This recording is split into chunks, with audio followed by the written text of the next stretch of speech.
안녕하세요. 뉴스반장입니다.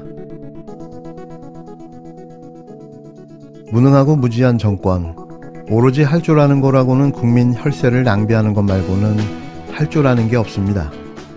취임 1년 6개월 만에 이게 나라냐라는 원성이 곳곳에서 터져나오고 있지만 눈 하나 깜짝하지 않고 놀고 먹고 해외 순방이랍시고 여행 다니기에 여념이 없는데요. 벌써 수십 번이 넘는 해외 외교랍시고 떠난 순방은 아무런 성과도 특별히 내세울 결과도 없습니다. 왜 이러는 걸까요?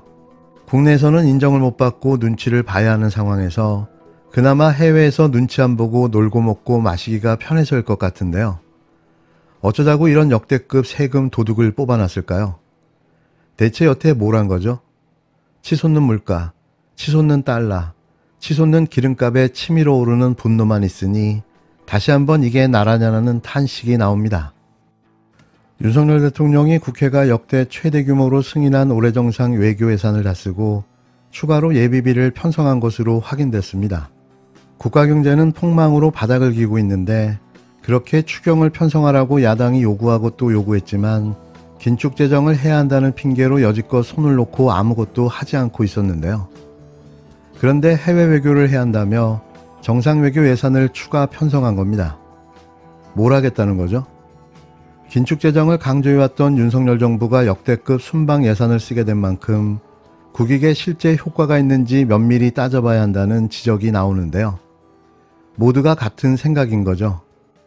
장관님, 제가 아까 자료 제출 요구를 했는데 끝까지 안 내놓으실 것 같은데 정상 외교 관련된 예산 예비비가 올해 지금 329억이 편성된 거 알죠? 국무회에서 의결했으니까 당연히 아실 거고. 네, 알고 있습니다.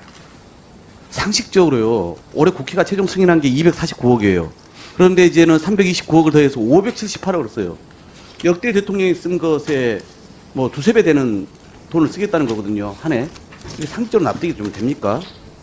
정부는 긴축재정 하겠다며요. 특수활동비 없애겠다며요. 네. 그 의원님 질문에 답변 드리겠습니다. 그 예비비 신청에 이제 협의하는 시점이 금년 7월 말인데요. 다 알고 있으니까요. 네, 이게 정상하고 총리 외교 왜 이렇게 많은 돈이 한꺼번에 들어가냐는 얘기를 제가 말씀드린 거예요. 네. 정상하고 대통령이 외국 나가는 거 좀 반대하지 않습니다. 그런데 그만큼 국민들에게 보여주는 만한 성과가 있어야 될 거 아닙니까? 근데 예산을 지금 배 이상 들였어요. 국민 혈세 아닙니까? 더구나 그러면 외교부는 애초에 예산 편성을 잘못한 것이죠.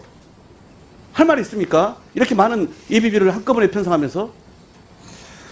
저희가 편성은 이제 작년에 했는데 금년 상반기 하반기에 지금 그 정상 외교 또 총리 그러니까 외교 언론적 얘기는 하지 마시고 이것이 이제 많이 늘어났습니다. 그래서 방문 외교나 세우셔야죠. 거기에 초청 외교를 해야 되는데 이렇게까지 많이 틀린 것은 무슨 이유입니까? 무능한 것이죠. 저희들이 처음에 이렇게 이제 예비비 신청이 많이 늘지는 저희 예상은 못했습니다만. 그래서 제가 무능하다고 말씀드린 외교 거예요. 활동을 뒷받침하기 위해서는 무슨 이런 주먹구이식 외교가 어디 있습니까? 필요하다 이렇게 생각을 하고 있습니다. 네. 10일 국회 외교 통일부 국정감사에서 박홍근 더불어민주당 의원은 외교부는 지난 8월 기획재정부에서 정상 외교 관련 예비비를 신청했고 9월 말 국무회의에서 일반 예비비 329억 원을 추가로 승인했는데 이는 올해 국회에서 통과시킨 정상 외교 예산 249억 원을 훌쩍 넘는 수준이라고 지적했습니다. 이에 박진 외교부 장관은 어김없이 또 버벅거리며 제대로 답변을 못했는데요. 대체 왜 이자들은 미친 듯이 해외로만 나돌아다니는 걸까요? 올해 추가로 승인된 순방 관련 예비비는 지난해 배정받은 예비비 63억 원보다 5배가 넘는 규모인데요. 이로써 올해 정상 외교 예산은 578억 원으로 역대 최대 국민 혈세를 사용하게 된 겁니다. 정상 외교 예산은 결산 기준으로 코로나19 직전인 앞선 문재인 정부에서 2018년 246억 원, 2019년 234억 원이었는데요. 코로나19 직전인 2020년에는 19억 4천만 원으로 대폭 줄었다가 코로나 사태가 점차 개선되면서 2021년 192억 8천만 원, 2022년 261억 9천만 원으로 증액됐습니다. 윤 정부의 예비비 신청 사유는 역대급 순방이 한 몫을 차지했는데요. 올 7월 말까지 정부는 상반기, 아랍에미레이트와 미국 국빈 방문, 주요 7개국 G7 회의 참석 등으로 올해 편성된 예산 249억 중 87%에 해당하는 215억 원을 썼습니다. 또 8월 아세안 및 주요 20개국 G7 회의, 9월 UN 총회, 11월 아시아 태평양 경제협력체 APEC, 12월 한중일 정상회의까지 굵직한 외교가 남아있지만 이미 상반기에 예산의 대부분을 소진해 추가로 예산을 쓸 여력이 없어 예비비를 신청 승인한 건데요. 무슨 돈을 이렇게 물쓰듯 쓰는 걸까요? 해외 순방입니까? 호화 해외여행입니까? 그리고 가지 않아도 되는 일정을 억지로 잡아 해외로 나가고 있는 듯한 의심마저 드는데요. 9월 유엔 총회가 그 대표적인 외교였습니다. 주요국이 다 빠진 유엔 총회에 우리나라만 덩그러니 참석하는 웃지 못할 상황이 연출되기도 했는데요. 그러고 보면 억지로라도 국내에서 벗어나고 싶은 걸로 보입니다. 예비비 항목을 보면 국외 업무여비, 사업 추진비뿐만 아니라 특수활동비 증액이 포함되어 있는데요. 그 묻지도 따지지도 못한다는 특활비가 왜 여기에 포함되어 있는 걸까요? 이에 외교부는 예비비는 사후 승인이 원칙이라며 정확한 액수를 밝히기 어렵다고 공개를 거부하고 있는데요. 일각에서는 정부가 그동안 세수 부족에 따른 긴축 재정을 편성해 특수활동비 감액을 공언해왔지만 역대 최대 규모의 순방 예산을 편성했다고 지적했습니다. 또 정부기관 가운데 예비비로 특수활동비로 쓰는 곳은 국가정보원 뿐이기에 이례적인 예산 편성이라는 평가도 나오는데요. 박홍근 의원은 본 예산보다 많은 예비비를 받아 이례적으로 늘린 만큼 긴급한 외교적 사유가 있는지를 따져봐야 할 문제라며 역대급 예산이 편성된 만큼 윤석열 정부의 외교정책으로 우리가 얻은 국익은 무엇인지 검증할 것이라고 강조했습니다. 이번 국정감사의 화두로 떠오르고 있는 정상 외교 예산. 정상 외교에 왜 특활비가 편성돼야 하는 걸까요? 이 묻지도 따지지도 못하는 휘발된 영수증만 나오는 특활비. 설마 나라 돈으로 명품 쇼핑을 하는 건 아니겠죠? 점점 대담해지는 이들의 대통령 놀이는 언제쯤 끝나게 될까요? 21대 국회의 마지막 국정감사가 10일 막이 올랐습니다. 내년 총선을 6개월 앞두고 열리는 이번 국정감사는 오늘부터 24일간 17개 국회 상임위에서 진행되는데요. 국감 대상 기관은 총 791곳입니다. 1년 6개월간 만국의 국정운영과 외교의 민낯이 그대로 드러나고 있는데요. 거기에 김건희 일가 고속도로 특혜 의혹까지. 사실 이쯤 되면 이건 의혹이 아니죠. 거의 기정사실로 봐야 되는데요. 잘라 말하면 그냥 범죄입니다. 국가를 수단으로 자신의 이익을 취했던 이명박과 다를 바가 없는데요. 그래서 이명박을 그렇게 존경했던 모양입니다. 10일 오늘 열린 국토교통부 국정감사에서 웃지 못할 진풍경이 벌어지기도 했는데요. 그렇게 자신만만했던 원희룡 국토교통부 장관이 꼬랑지를 내리고 모르쇠로 일관하며 질문은 전문가에게 물어보라고 앵무새처럼 종알거린 겁니다. 이제 자신의 처지가 어떤 상황인지 인식한 걸까요? 원희룡 잡는 이소영 민주당 의원의 질을 보시면 그래도 속이 좀 후련하지 않을까 싶습니다. 네, 국토부가 지난주에 강상면 종점안에 대해서 경제성 분석값을 발표했는데 이거 공개되기 전에 장관님이 보고받고 설명 다 들으셨죠? 예, 개략적인 보고를 받았습니다. 네. 발표된 내용의 요지가 종점 변경을 하면 교통량이 하루에 6,000대가 늘어난다. 그래서 이 변경 노선이 600억 원 정도 돈이 더 들어가는데도 불구하고 BC값은 원안보다 0.1이 앞선다. 그래서 고로 종점 변경 노선이 경제적으로 더 우월하다. 이거 맞죠? 네, 저는 그 결론을 보고를 받은 거고요. 네. 만약에 상세한 내용에 대한 그 설명이 필요하다면 그것을 작업을 진행했던 우리 담당자들이 다 나와 있기 때문에 답변하도록 하겠습니다. 이 분석과 결론에 동의하십니까? 그렇습니다. 네. 설명을 들으면서 어쨌든 수긍이 되신 거죠. 고개가 끄덕여지시고.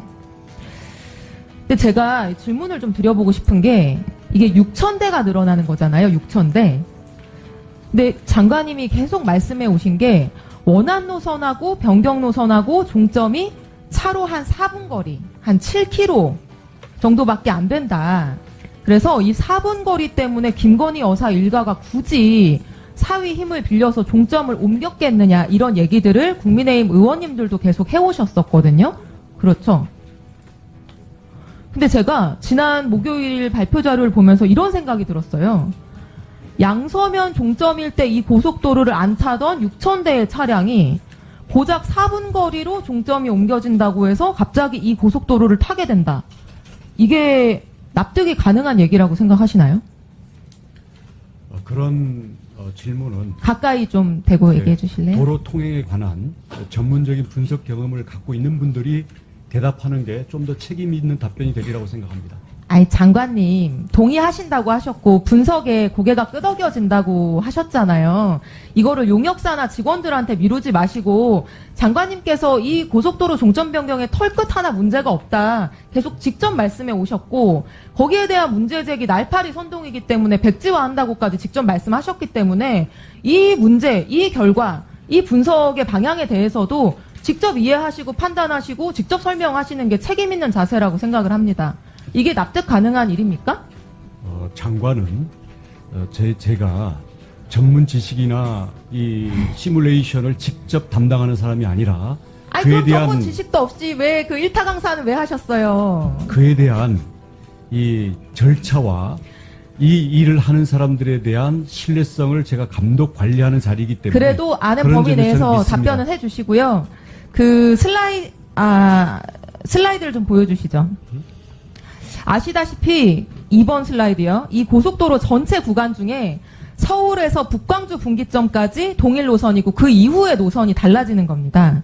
근데 이 서울에서 북광주까지가 인구 밀집 지역들이고 여기가 전체 교통량의 70% 해당하는 구간입니다. 그 이후는 30%밖에 차지를 안 하는 구간이고요. 그럼 사람이 많이 사는 북광주까지 다 지나서 상수원 보호구역이라 개발도 안 되는 양평에 접어들어서 종점이 7km 바뀐다. 근데 전체 교통량이 22%, 6,000대면 22%가 늘어나는 거거든요. 확 늘어난다. 이게 들리기에 상식적인 얘기로 들리시나요, 장관님? 이 분석값을 제시한 분이 아마 증인으로 채택돼 있는 걸로 알고 있습니다. 장관님, 아까 설명 들으셨고 이거 보고 받으셨고 동의하신다고 하셨잖아요. 저는 이거 10분간 설명 들으면서 이게 탁 막혀서 이게 어떻게 가능하지 이런 생각이 들던데 그런 생각이 전혀 안 드셨나요? 이 분석을 행한 전문가가 증인으로 자꾸 나와 있다고 전문가 했지 얘기하시니까 알겠습니다. 다음 아직 넘기지 마시고요. 잠깐만요. 장관님 목소리가 작으니까요. 네. 마이크를 좀 바짝 대시고 답변하십시오. 네, 장관님. 이 서울 양평 고속도로가 2018년에는 예타 대상 사업에도 선정이 안 되고 떨어졌었잖아요.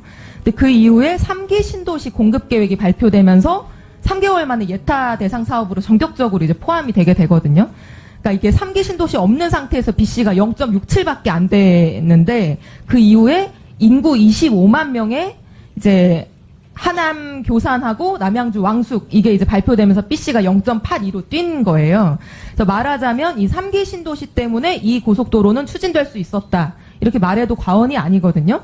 근데 이 인구 25만 명의 3기 신도시 추진으로 교통량이 얼마 정도 증가됐는지 혹시 알고 계신가요? 제가 거듭 말씀드리지만 전문가한테 물어봐야 되나요? 전문가일 뿐만 아니라 이 작업을 실제 수행했던 사람이 있는데 네, 제가 말씀드릴게요. 그 작업 실무자가 아닌 장관이 구체적인 수치와 네, 그에 대한 알겠습니다. 그 시간이 논리를 없어서. 다 얘기하라는 네. 것은 좀 슬라이드 적절치 않은 것 보여주세요. 같습니다. 예. 1000대예요, 고작. 이게 KDI 예타 보고서에 있는 분석 결과인데요. 이 고속도로 사업 결정적으로 가능하게 한 3기 신도시 사업 배후 인구 25만 명. 이게 유발하는 이 고속도로 이용 수요가 고작 하루에 1000대입니다. 근데 양평군에서 종점을 양서면이 아니라 강상면으로 바꾸면 그 6배인 6,000대가 늘어난다. 양평에 무슨 3기 신도시 생깁니까? 근데 이런 의문이 생기셔야 정상인 거예요, 국토부 장관님. 양평군 전체 인구 얼마인지 아세요? 12만 정도로 12만이에요. 네. 밑에 여주까지 합쳐도 여주 11만이거든요. 3기 신도시 25만 명이 1000대예요, 1000대. 저같이 평범한 사람도 이게 보면 이상한데 장관님같이 특출난 분이 이거를 발견 못하셨다는 게 이해가 잘 안 되고요. 다음으로. 아니요, 아직 슬라이드는 안 주셔도 되는데 그 예타 안에 서울 송파구 직접 연결되는 이제 안이었고요. 이제 국토부랑 용역사는 이제 서울시 직결하지 않는다고 했는데 저는 뭐 직결이 좋냐 안 좋냐 이 얘기는 오늘 하고 싶지 않고 송파구랑 직접 연결돼서 강남 3구의 수요를 흡수했을 때의 교통량이 얼마가 늘어나느냐 이번에 국토부가 제시한 자료에 있거든요. 지난주에 받은 이게 슬라이드 보여주시면 4,000대예요. 종점을 어디로 잡든 똑같습니다. 서울시 송파구 도로에 직접 물렸을 때 이용하는 차량이 4,000대가 늘어나요. 송파구 인구가 65만입니다. 강남 3구 160만 명이고요. 근데 4,000대. 양평군 12만 명인데 6,000대가 늘어나는데 작성한 사람이 이따 나오니까요. 충분히 물어보십시오. 네.